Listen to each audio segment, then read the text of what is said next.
Hey guys!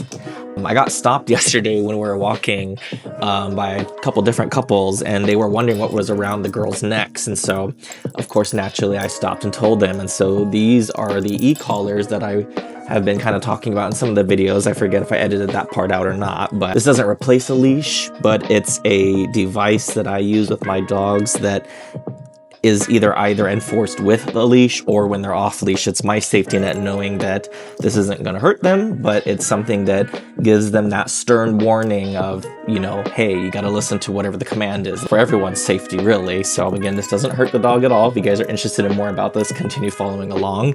If you guys have watched any of my other videos and are now watching this video because of that, thanks so much for the support and continuing to follow. I would really appreciate it if you guys hit that subscribe button so that way my little channel, our little channel, can continue to grow. That way it gives us that potential possibility, having this be something that we can then pursue further, whether it be full-time or not. The support that you guys provide, I appreciate that. So thank you truly. Mila and Kaya, I just wanted to show on camera that, you know, these don't hurt the dogs. To show you proof, I'm going to show you that they are eager and excited, and they understand that when these come out, it's time to go walking and play, and they are happy and eager to put them on. Good girl. Thank you. Okay, sit. This one's Kaya's. Good girl. I want to start again by explaining that these e-collars, again, do not hurt your dog and or are much less harmful than you yanking on a leash or pulling on a leash when that leash and collar are around the neck. Now, of course, then you're going to say, well, Sean, why don't you just use a harness and then you can use a leash and then it doesn't hurt them? Yes, that's true. You can absolutely use a leash, which is what I'm doing here currently with Kaya.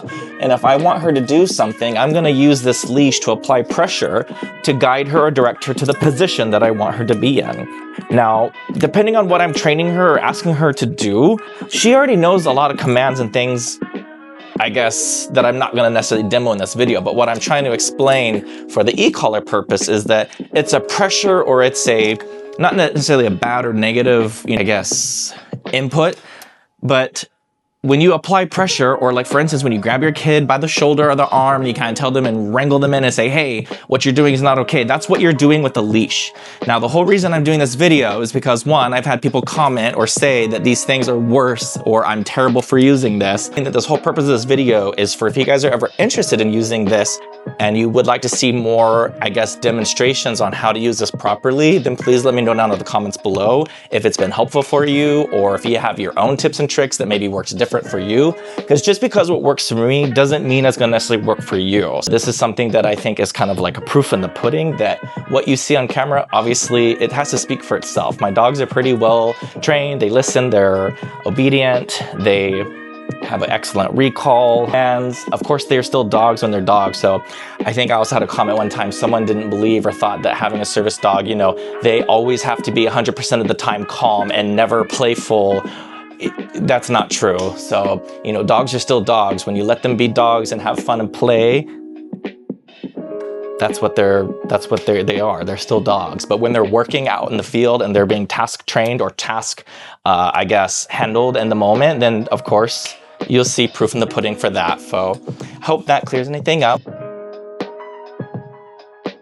Today is actually going to be more of a reinforcement day with Neela. Neela's going to be off leash while Kaya's on leash because I want Kaya to adhere to a certain distance or length. So I'm going to be showing you guys how I use e-collar on Neela and the regular leash on Kaya to show the differences in how I train them. Okay, so I'm going to demonstrate real quick. There is actually a family and a dog over there. I want Kaya to sit here in a sit position.